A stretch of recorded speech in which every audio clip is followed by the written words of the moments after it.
Hi everyone, Ashlyn Giza YouTube channel. Today we are going to talk about fertility journey number 5 or 6. I think this is number 6 video. So anyways, my OB called me the other day and she told me that it wasn't good news, but it was good news because I needed to not be ovulating in order to get the help with fertility. So anyways, they made me come in on day cycle number 21 to do blood work and see if I was ovulating. So I went in, did blood work. A couple days later, maybe a week, they said that I was not ovulating, and so that made me an advocate for getting fertility medication. So basically, she called and goes, I've been trying to get a hold of you all week, which was really strange because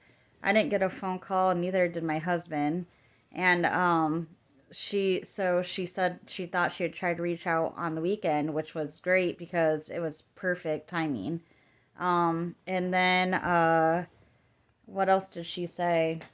Like, she told me that basically the nurses that were mixing me all up, because in my last videos, in the fertility videos I've made, I talked to you guys a little bit how the nurses were like confusing me and my husband. So what did she say about the turnover rate?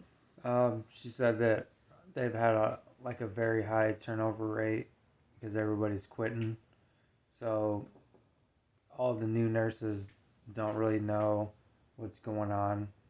So they have to train all the other nurses, the new ones, and retrain them because everybody keeps quitting. So um, she said that's probably why um, everybody was getting mixed up because the new nurses really didn't know what was going on. So So yeah, so I mean, she straightened everything out, and I told her that we were confused and that we were probably being annoying because we weren't knowing what was going on, but there was nothing else we could do um, when we were calling the nurses and asking questions. I mean, when you're confused about something, you should ask questions. When you're a student in class and you don't get something, ask questions. So, growing up, I was taught that and I was confused, so I was asking questions, but the nurse was kind of getting a little like annoyed. But when I talked to the actual OB doctor, she was super cool about everything, really understanding, answered all of her questions. And then she said she wanted us to come in, still come in to an appointment this next week. So I'll let you guys know what happens next. But she did prescribe me the medicine. She did prescribe me the medicine, letrozole, and I'm supposed to take it. Let's see here. I can't like really show you guys because obviously I don't want millions of people having my address or my full name and stuff. But so she wants me to take letrozole 2.5 milligram tablets, take one tablet by mouth daily on day cycle days 5 through 9. So on day cycles 5 through 9 during my period, she wants me to take one tablet each day for 5 days. So that's not going to be fun because I'm going to be a complete bitch to my husband, probably. I mean, women out there, if you've took Clomid or Letrozole, it's a hormone drug. So it's going to make you feel a little crazy. It's going to make you really easily triggered and annoyed. You're probably going to feel tired too. It just feels like you're on your period times 1,000. So this is funny that I'm documenting this because watch. Okay, I'm going to show my husband right now. I'm documenting this right now and telling everybody that we're probably going to end up getting in a fight. mm-hmm. That's And okay. see, and he says it's okay right now. It won't be okay when we're fighting though. And that's speaking of fighting, it's already starting because we fought last night, which is why I look like shit, complete shit, because neither him or I got any sleep because we were up all night fighting. So but he has apologized to me and I've said my words and peace and stuff. So I mean, you guys are probably thinking, oh, you shouldn't be having a baby if you're fighting, but we've been married for um, 6 years and together for almost 7 years total. And we've known each other since we were little kids, like 11 years old. So, I mean, we're bound to fight. Married couples fight. It's normal. It's not good and healthy to do it all the time, but it's normal and it's going to happen. So, for those of you that are thinking, oh, if you're fighting already and everything, why are you having a baby? I mean, that's just kind of how things can be sometimes. It's just life.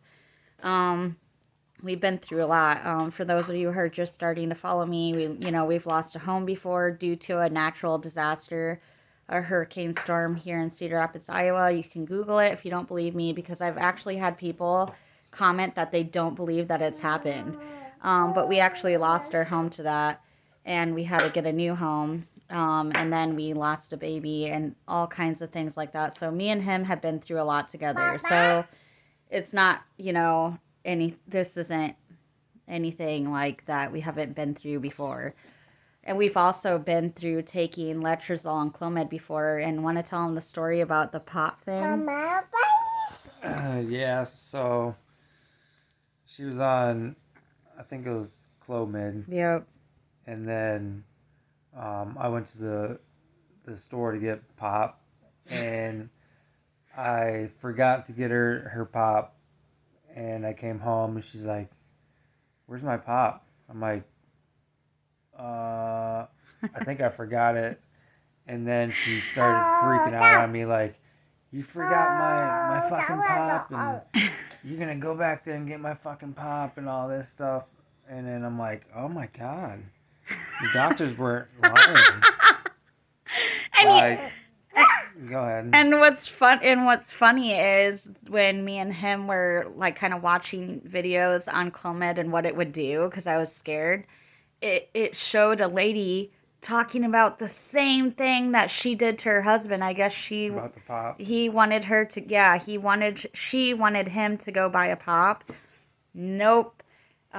She wanted him to buy a pop and he forgot it, just like my husband did. And when he came home, she freaked out on him. And then the even funnier part about it was that she was wanting the same type of pop I was wanting. We both wanted Diet Mountain Dew. So that made it even funnier and made it even stranger. But And guys can even take letrozole too for fertility purposes. I didn't even know that. we read that. I read that today. We found that out together today. So yeah, I guess So, guys can too, and I think Clomid too. I remember. mm-hmm. So if you there's men out there, yeah, my husband's saying that you can take it. You can take that stuff if you need to, if the doctor tells you to. We are not doctors. I'm gonna say Well, it that. helps with like So your testosterone and your your sperm sperm count count and and a bunch of how stuff like active that. the sperm is and all Mm-hmm. that and stuff like that. So And I need to take that.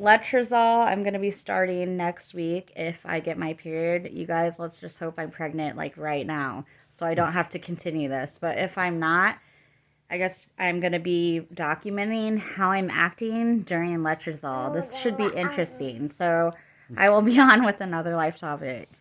Say bye. Bye.